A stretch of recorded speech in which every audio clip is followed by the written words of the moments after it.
Hello and good morning, Andrea.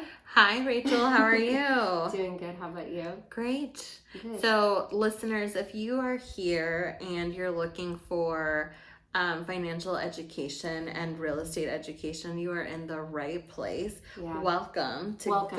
Good Investing. Welcome to Good Investing. We are so happy that you guys decided to join us again, or maybe for the first time. Welcome nonetheless. Yes. So today is pretty exciting because we have really good information about the differences between REIT and syndications. Oh my gosh. We get that question all the time. All the time. How is a syndicate different from a REIT? Now, a REIT, we're going to go into it, but a REIT stands for a real estate investment trust. Mm-hmm. And we'll get into the granular details of how it really differs from syndicates and why syndicates are better. But yeah, we do get that question a lot from potential investors where, of course, people are a lot more familiar with the REIT and not as familiar with syndication. So without further ado, let's just jump right into it, right? Yep. So we're going to be really looking at an article from Forbes. And we'll link that in the description so that you guys can read it for yourself. And it's written by Patrick Grimes over at Forbes. Yeah, perfect. So let's dig in.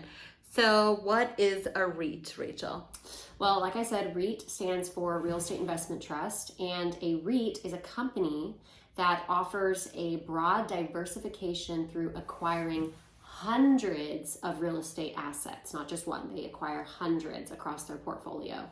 As a customer or investor, you, along thousands of others, buy shares in that company like you would a stock, okay? And most REITs are actually traded on major stock exchanges. So it's very, very similar to a stock, except that stock is investing in real estate. Yeah, so it's kind of like a mutual fund for real estate where you have a bit of all kinds of companies in a mutual fund. You'll have all kinds of real estate in these REITs, and it's traded publicly. So there might be volatility because you don't know and don't have necessarily control over each asset. Yes, and we will get into that. Yes. I think you're onto something. All right, Andrea, What is real estate syndication? Okay, this is going to sound like a broken record to you guys, but might as well go over it again, right? So a real estate syndication is formed by a sponsor team, and we pool capital together from the general partners and the limited partners, or passive investors. And syndications purchase large apartment buildings, usually 100 plus apartment units. And we buy multifamily specifically in our case. And we just buy that one property at a time usually. Yep, exactly. So let's kind of jump into the differences. Now that you guys have a base level understanding of what each investment opportunity is, let's see how they're different, okay? If you want more control over your investment, syndications may be the right choice for you, and I'll tell you why. Some people like to hand over their investment dollars to someone and say, hey, take care of this. And as a passive investor, that is a large part of it. You know, don't want to deal with the day-to-day management of the asset, Right. But that's not what we're talking about. We're talking about control. Right. We're talking about you being able to control which assets you are investing in. With a real estate syndication, you can select which acquisitions are the right fit for you based on your specific investment criteria and goals. Essentially, do you want more cash flow immediately? Are you more interested in appreciation? Are you more interested in the tax benefits? You can choose what syndication is going to be best for you depending on what your needs are. Yeah. With a REIT, your investment is blended across a portfolio without any visibility on what properties are bought, sold, and where.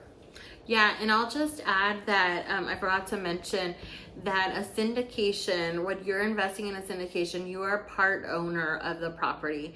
You own the property with the general sponsorship team. A REIT, you don't own anything. So that's a really big difference too. And that's what gives you control as well, because you are part owner in it. Exactly.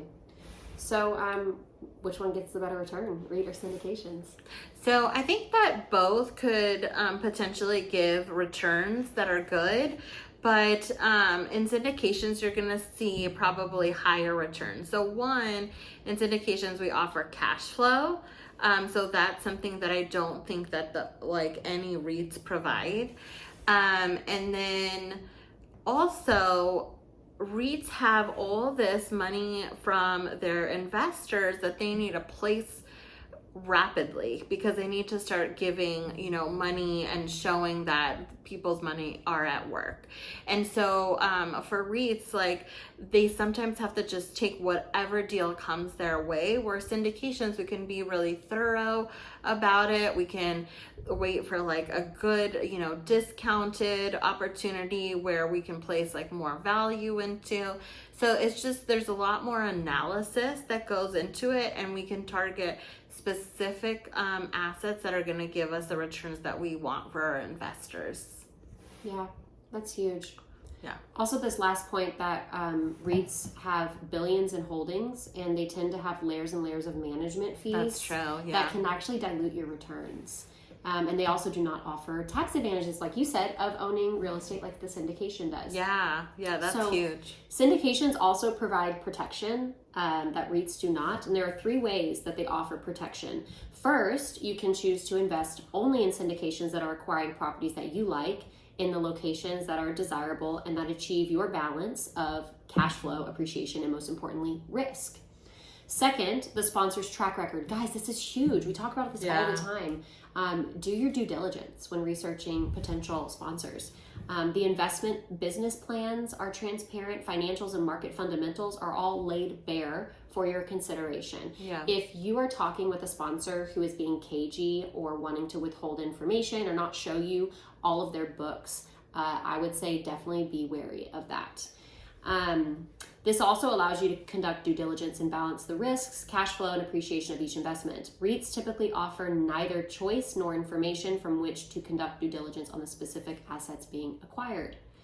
Yeah. And go ahead. I was just going to say, from an syndication perspective, you're co-owner of these apartment buildings that we buy. So if you wanted to go and walk the property, you would know exactly the address and exactly what property you're invested in, that you can go take that tour and go see how things are going.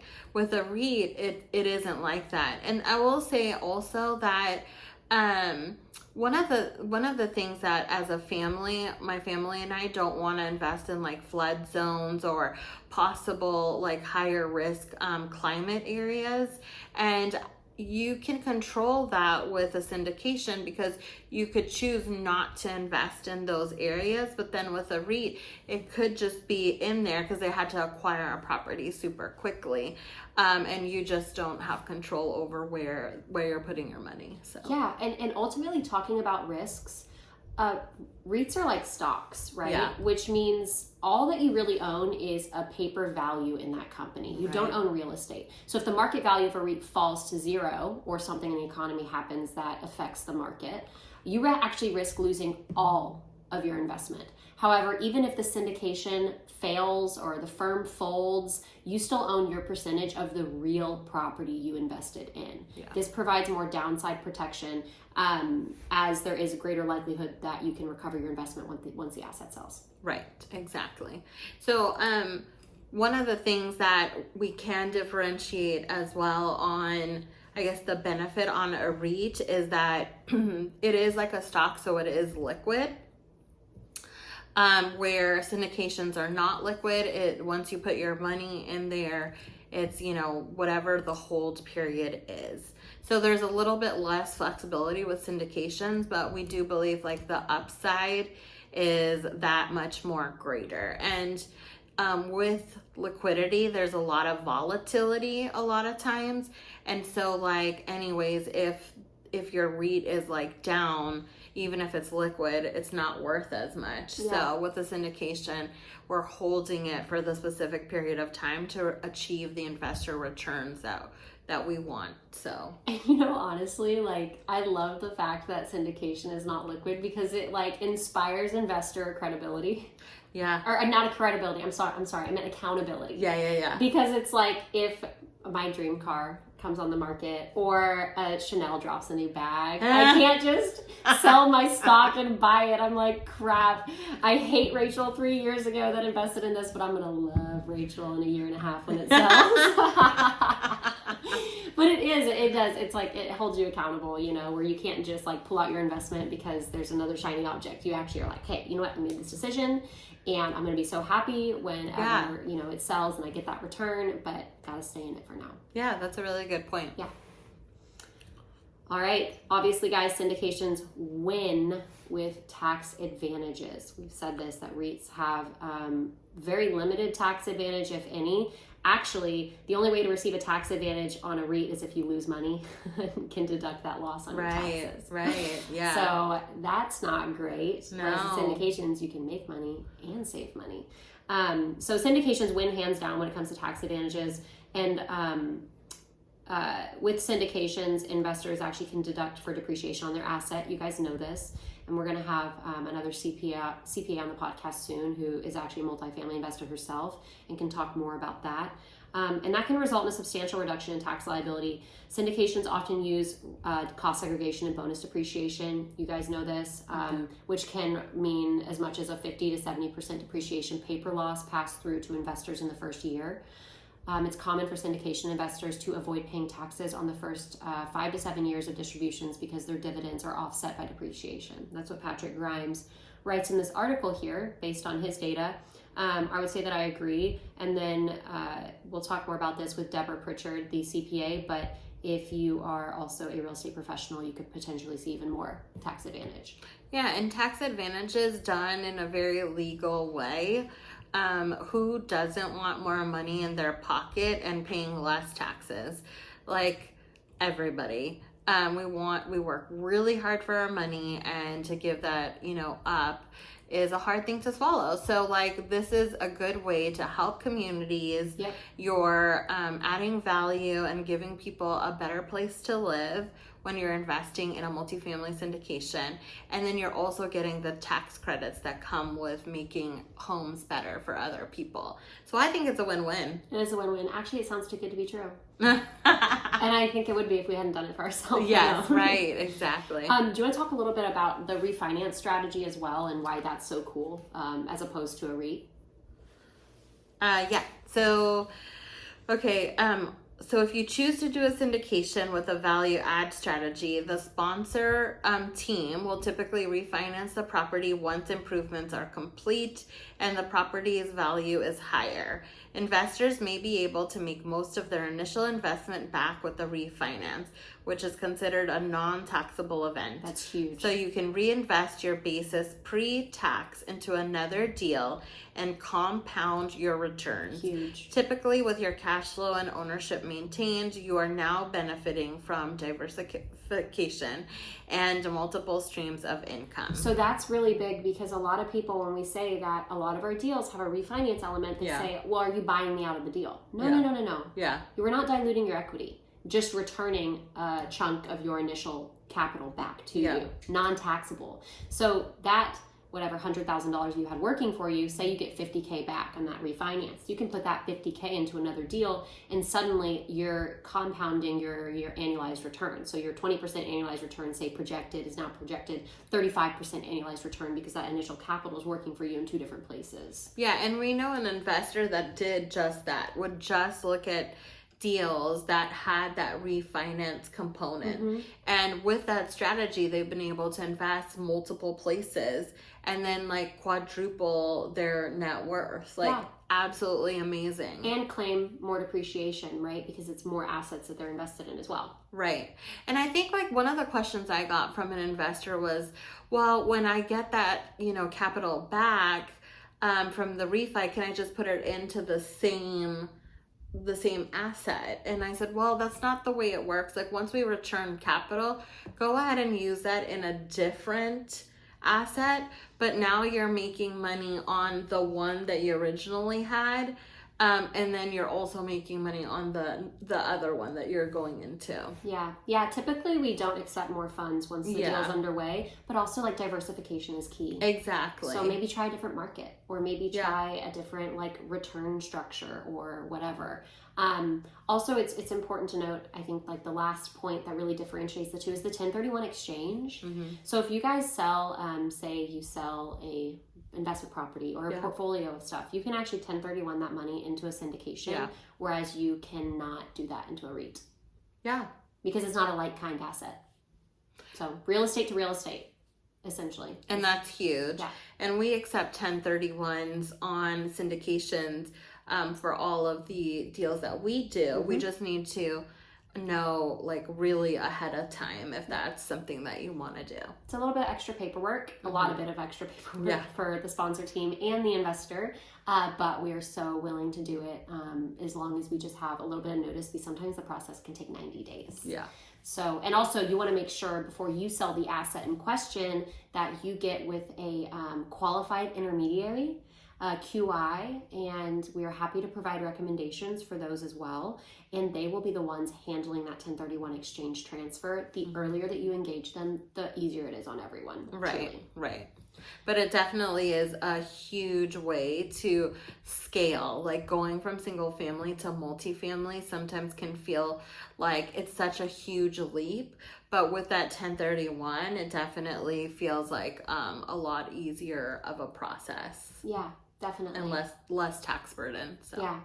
And also, just talking about like projections and stuff, we always give our investors a pro forma, which is going to kind of lay out our business plan and how we see the property performing in the next 5 to 6 years.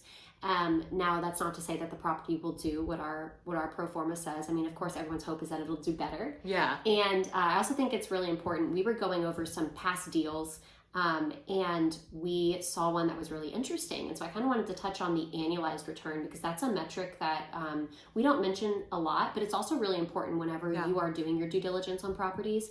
So if someone were to say in 5 years, the goal is to make $100,000, that's a 20% annualized return that they're projecting, right? Mm-hmm. What if they sold in 2 years, but only made a 76% return? Well, that's a 35%, well, a little bit over 37% annualized return. Because it's less So time. even though you might be thinking, well, they promised me 100% return, but we sold in 2 years at 76%. So your annualized return is way higher. So I think also whenever you are weighing the benefits of a REIT versus a syndication, check out the annualized return as well, and not just the overall return, because 100% return in 9 years is not necessarily better than 100% than a 6% return in 2 years. Right, so right. Something to think about for sure. That's good. So Andrea, what are you going to do? Are you going to invest in REITs or syndications? Syndications, 100%. Guys, don't take our word for it. Forbes has been an awesome resource. They have a lot of articles about the merits of multifamily investing in syndications. Yeah. We're going to link this article in the description so that you guys can read all that Mr. Patrick Grimes has to say as well. And share it with your friends and family. There is a better way. Yep. And again, if you have any questions on any of our content, go ahead and visit goodgoodinvesting.com and schedule a meeting with us, and we'd love to talk through more education on multifamily and see if it would be a good fit for you. So yeah, and that's an important note. You have to get on an investor discovery call with us in order to receive opportunities, because we take the SEC compliance really seriously. Yeah. We're not trying to fudge anything or go into the gray area. So if you want to start receiving opportunities, schedule a call with us so we can get to know you and get to know what your goals are. Mm-hmm. And then about 30 days after that call, we'll be able to start presenting you with opportunities. So sooner rather than later for sure. And also, this is the last year for 100% bonus depreciation. Yeah, jump on that. Jump on it. Well, we have a meetup group. Yes, we did our first meetup and it was so successful. It was awesome, you guys. Thank you. If you're listening and you came out, gosh, we love you. Thank you. The turnout was amazing. It was so good. I think it was more than we expected. We had to add more tables. We had to add more tables. Yeah, it was great meeting y'all in person. Y'all are fantastic, asked amazing questions. Thank you for coming out. We will let you know when the next meetup is. I feel like we should do those more often. Yeah, they were amazing. It was pretty awesome. Yeah. And it's also super fun, right? To get together with people that also want to change their financial future, get passive income. I mean, it's exciting. Everyone's making money. What's not exciting about that? Yeah, exactly. So if you want to join our meetup group, I also have that linked in the description. Perfect. And that's if you're a Dallas local. Maybe we'll explore a virtual option soon. Yes, we need to do that. Well, yes, for all of the listeners that are outside of the DFW, we're going to do a webinar coming Even soon. though you don't live in Dallas, we love you. Yes. We wish you would move to Dallas. But until you do, we can do a virtual happy hour. Yes, let's do it. That'd be great, right? Okay. And we also have some resources on our site, guys. We have some free resources for you to download. So go check those out, goodgoodinvesting.com. Sign up for our email updates because we have a lot of education coming out in our emails that we send out. Yeah.